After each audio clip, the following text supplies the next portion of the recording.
ఎప్పుడు లక్ష్మీదేవి మన ఇంట్లో ఉండాలి అంటే ఆచార సంప్రదాయాలు కొన్ని పాటించాలి. మొహమాటం లేకుండా చెప్పుకుందాం.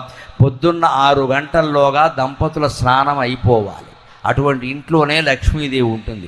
7ంటికి 9ంటికి లేస్తే ఉన్న సంపదలు కూడా గోక్కుపోతాయి, అనుమానమే లేదు.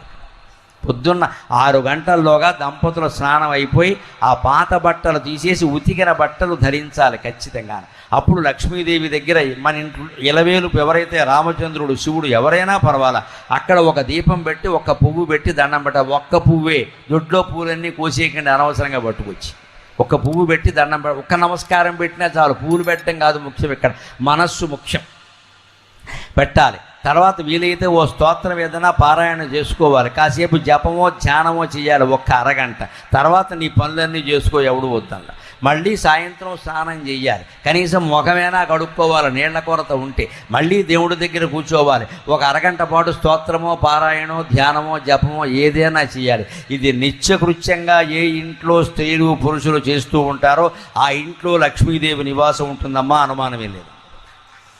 మీరు ఏ దేవుణ్ణి అర్చించినా ఉంటుంది, లక్ష్మీదేవినే అర్చించాలని ఏం లేదు ఇక్కడ.